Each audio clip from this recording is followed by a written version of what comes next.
Chapter 1 Nightmare begins. A frail-looking young man with pale skin and dark circles under his eyes was sitting on a rusty bench across from the police station. He was cradling a cup of coffee in his hands, not the cheap synthetic-type slum rats like him had access to, but the real deal. This cup of plant-based coffee, usually available only to higher-rank citizens, had cost most of his savings. But on this particular day, Sonny decided to pamper himself. After all, his life was coming to an end. Enjoying the warmth of the luxurious drink, he raised the cup and savored the aroma. Then, tentatively, he took a small sip and immediately grimaced. Ah, so bitter. Giving the cup of coffee an intense look, Sonny sighed and forced himself to drink some more. Bitter or not, he was determined to get his money's worth, taste buds be damned. I should have bought a piece of real meat instead. Who knew actual coffee is so disgusting? Well, it's going to keep me awake at least. He stared into the distance, dozing off, and then slapped himself in the face to wake up. TSK. What a ripoff. Shaking his head and cursing, Sonny finished the coffee and stood up. Rich people living in this part of the city were rushing past the small park on their way to work, staring at him with strange expressions. Looking haggard in his cheap clothes and from the lack of sleep, unhealthily thin and pale, Sonny was indeed out of his place here. Also, everyone seemed so tall. Watching them with a bit of envy, he tossed the cup into a garbage bin. I guess that's what 3 full meals a day would do to you. The cup missed the bin by a wide margin and fell on the ground. Sonny rolled his eyes in exasperation, walked over and picked it up before carefully putting it in the trash. Then, with a slight grin, he crossed the street and entered the police station. Inside, a tired-looking officer gave him a quick glance and frowned with obvious distaste. Are you lost, boy? Sonny looked around with curiosity, noting reinforced armor plates on the walls and poorly hidden turret nests in the ceiling. The officer, too, looked scruffy and mean. At least police stations remain the same wherever you go. Hey, I'm talking to you. Sonny cleared his throat. No. Then he scratched the back of his head and added, as demanded by the 3rd Special Directive, I am here to surrender myself as a carrier of the nightmare spell. The officer's expression instantly changed from irritated to wary. He looked the young man over once again, this time with piercing intensity. Are you sure you are infected? When did you start showing symptoms? Sonny shrugged. A week ago? The officer became visibly paler. Shit. Then, with a hurried motion, he pressed a button on his terminal and bellowed. Attention! Code black in the lobby. I repeat. Code black. The nightmare spell first appeared in the world a few decades ago. Back then, the planet was just starting to recover from a series of devastating natural disasters and subsequent resource wars. At first, the emergence of a new disease that caused millions of people to complain about constant fatigue and sleepiness did not attract a lot of attention. But when they started to fall into an unnatural slumber, with no sign of waking up even days later, governments finally panicked. Of course, by then it was already too late, not that an early response could have made any difference. When the infected started dying in their sleep, their dead bodies turning into monsters, no one was ready. Nightmare creatures quickly overwhelmed national militaries, plunging the world into complete chaos. No one knew what the spell was, what powers it possessed, and how to fight it. In the end, it was the awakened, those who survived the first trials of the spell and came back alive, who put a stop to its rampage. Armed with miraculous abilities earned in their nightmares, they restored peace and created a semblance of a new order. Of course, it was only the first of the catastrophes brought upon by the spell. But as far as Sonny was concerned, none of it had anything to do with him, not until a few days ago, that is, when he first started having trouble with staying awake. For an average person, being chosen by the spell was as much of a risk as an opportunity. Kids learned survival skills and fighting techniques in school on the off chance of being infected. Well-to-do families hired private tutors to train their children in all sorts of martial arts. Those from the awakened clans even had access to powerful legacies, wielding inherited memories and echoes in their first visit to the dream realm. The richer your family was, the better your chances of surviving and becoming an awakened were. But for Sunny, who had no family to speak of and spent most of his time scrounging for food instead of going to school, being chosen by the spell presented no opportunity at all. To him, it was basically a death sentence. A few minutes later, Sunny was yawning while several policemen were busy putting him in restraints. Soon he was fastened into a bulky chair that looked like a weird mix between a hospital bed and a torture device. The room they were in was situated in the basement of the police station, with thick armored walls and a formidable-looking vault door. Other officers were standing near the walls, with automatic rifles in their hands and grim expressions on their faces. Sunny did not particularly care about them. The only thing he could think about was how much he wanted to sleep. Finally, the vault door opened, and a gray-haired policeman walked in. He had a seasoned face and stern eyes, looking like someone who had seen a lot of terrible things in his life. After checking the restraints, the policeman glanced quickly on his wristwatch and then turned to Sunny. "What's your name, kid?" Sunny blinked a few times, trying to concentrate, then shifted uncomfortably. "Sunless." The old policeman raised an eyebrow. "Sunless? That's a strange name." Sunny tried to shrug, but found himself unable to move. "What's so strange about it?" "At least I have a name. Back in the outskirts, not everyone even gets one." After another yawn, he added, "It's because I was born during a solar eclipse. My mom had a poetic soul, you see. That's why he got this weird-ass name, and his little sister was called Rain, back when she still lived with them, at least." Whether it was the result of poetic imagination or simple laziness, he did not know. The old policeman grunted. "Do you want me to contact your family?" Sunny simply shook his head. "There's no one. Don't bother." For a second, there was a dark look on the policeman's face. Then his expression turned serious. "All right, Sunless. How long can you stay awake?" Not long." The policeman sighed. "Then we don't have time for the full procedure. Try to resist for as long as you can and listen to me very carefully." "Okay." Not waiting for a response, he added, "How much do you know about the nightmare spell?" Sunny gave him a questioning look. "As much as anyone, I guess? Who doesn't know about the spell? Not the fancy stuff you see in dramas and hear in the propaganda broadcasts.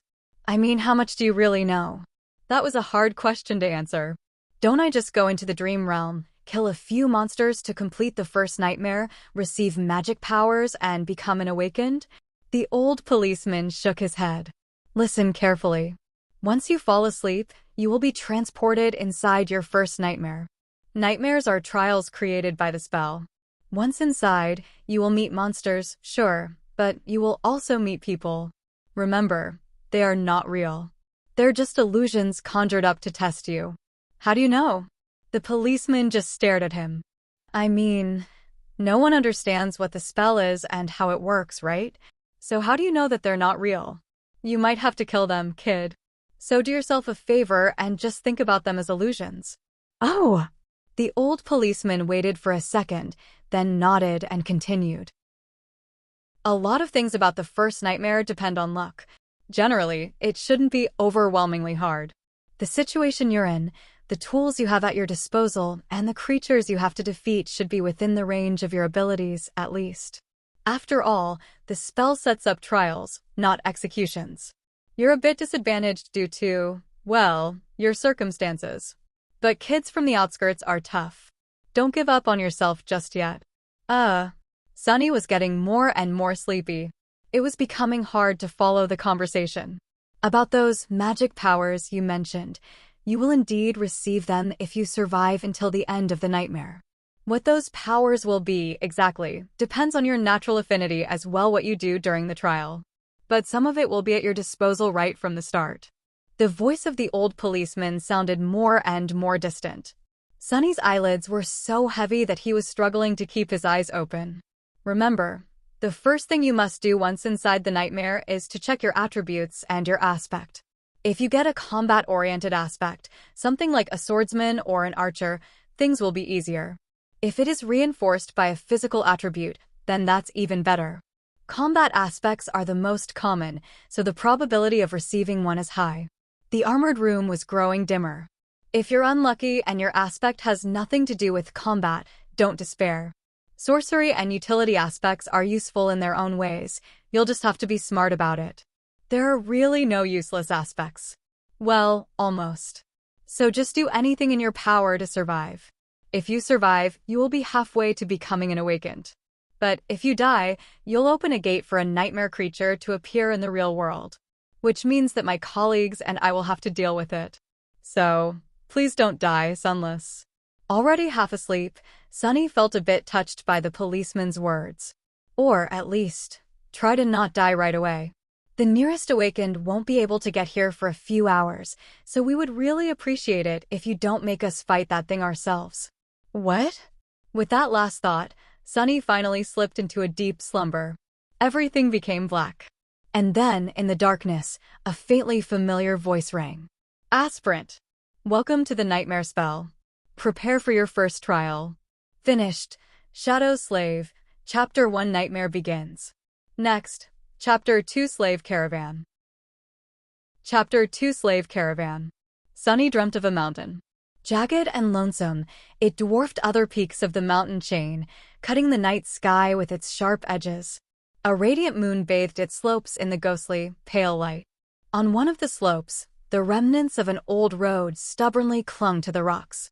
Here and there, weathered paved stones could be seen through the snow. To the right side of the road, a sheer cliff face rose as an impregnable wall. To the left, a silent black sea of nothingness indicated an endless fall. Strong winds crashed into the mountain over and over again, screaming in powerless rage. Suddenly, the moon fell over the horizon. The sun rose from the west, streaked across the sky, and disappeared in the east. Snowflakes jumped from the ground and returned into the embrace of clouds. Sunny realized that he was seeing the flow of time in reverse. In an instant, hundreds of years flew by. The snow retreated, bearing the old road. Cold shivers ran down Sunny's back as he noticed human bones littering the ground. A moment later, the bones were gone, and in their place, a slave caravan appeared, moving backwards down the mountain in the clamor of chains. Time slowed, stopped, and then resumed its usual pace. Aspirant, welcome to the nightmare spell. Prepare for your first trial. What the hell is this? Step. Step. Another step. A dull ache was radiating through Sunny's bleeding feet as he was shivering from cold. His threadbare tunic was nearly useless against the biting wind. His wrists were the main source of agony. Badly hurt by the iron shackles, they sent a sharp pang of pain every time the freezing metal touched his broken skin. What kind of a situation is this?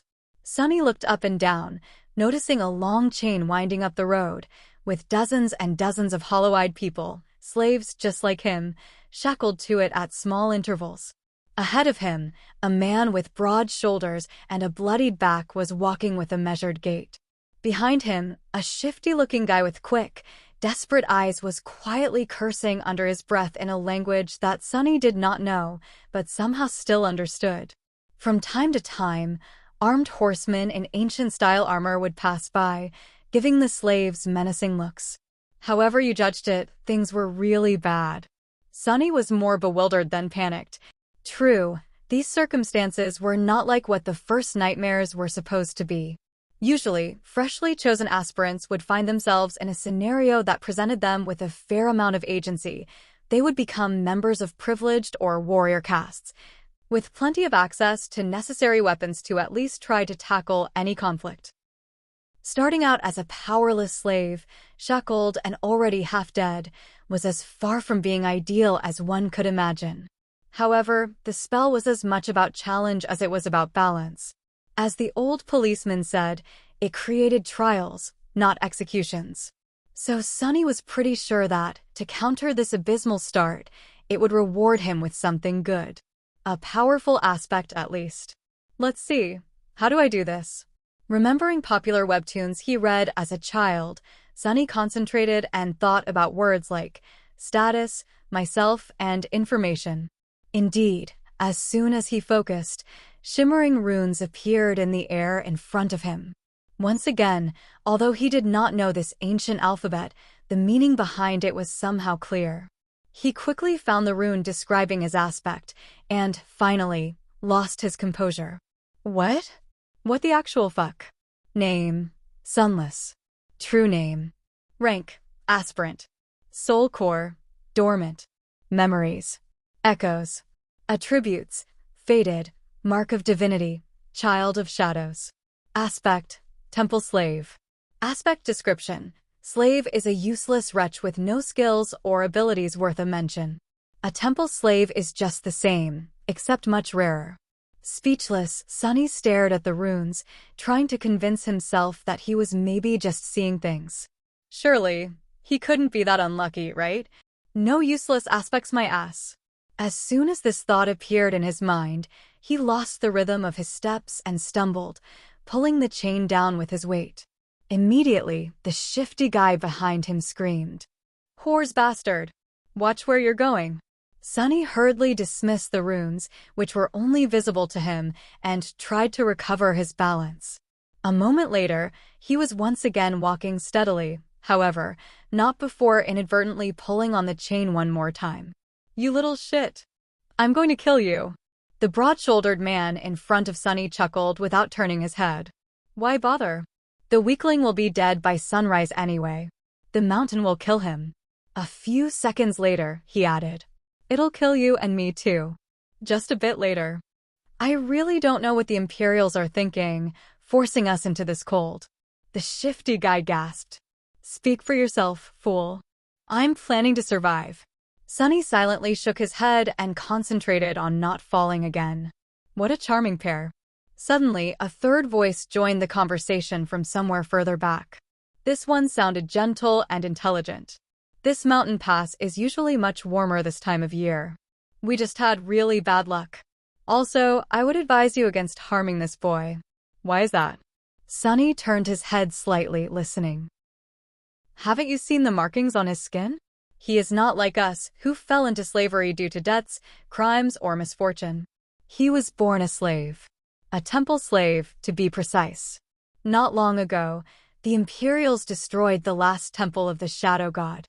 I suspect that this is how the boy ended up here." The broad-shouldered man cast a look back. "So what? Why should we be afraid of a half-forgotten weakling god? He couldn't even save his own temples. The Empire is protected by the mighty war god. Of course they're not afraid to burn down a few temples. But we here are not protected by anything or anyone. Do you really want to risk angering a god?" The broad-shouldered man grunted, not willing to answer. Their conversation was stopped by a young soldier riding a beautiful, white horse. Clad in a simple leather cuirass, armed with a spear and a short sword, he looked dignified and noble. To Sunny's irritation, the asshole was really pretty too. If this was a historical drama, the soldier would definitely be a male lead. What is going on here? There was no particular menace in his voice, even something resembling concern. When everyone hesitated, the gentle-voiced slave answered, "It's nothing, sir.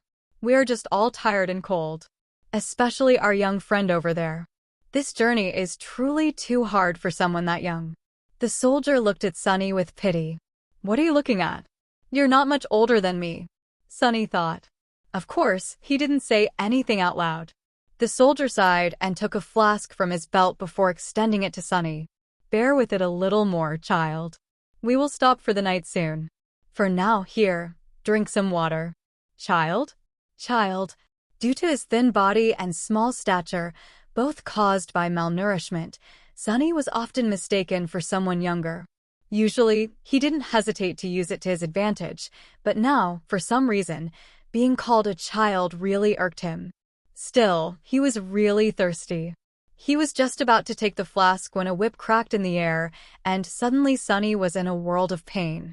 He stumbled, once again pulling on the chain and causing the shifty slave behind him to curse. Another soldier, this one older and angrier, stopped his horse a few steps back. The whip that sliced the back of Sunny's tunic open and drew blood belonged to him. Without even glancing at the slaves, the older soldier pierced his younger colleague with a disdainful glare. "What do you think you're doing?" The young soldier's face darkened. "I was just giving this boy some water. He'll receive water with the rest of them once we camp." But Shut your mouth. These slaves are not your friends. Understood? They're not even people. Treat them like people, and they'll begin imagining things. The young soldier looked at Sunny, then lowered his head and put the flask back on his belt. Don't let me catch you making friends with slaves again, newbie. Or next time it will be your back tasting my whip. As if to illustrate his intention, the older soldier cracked his whip in the air and rode past them, radiating threat and anger. Sunny watched him go with well-concealed malice. I don't know how, but I will watch you die first. Then he turned his head and glanced in the direction of the younger soldier, who was falling behind with his head still lowered. And you, second. Finished. Shadow Slave, Chapter 2 Slave Caravan. Next, Chapter 3 The Strings of Fate.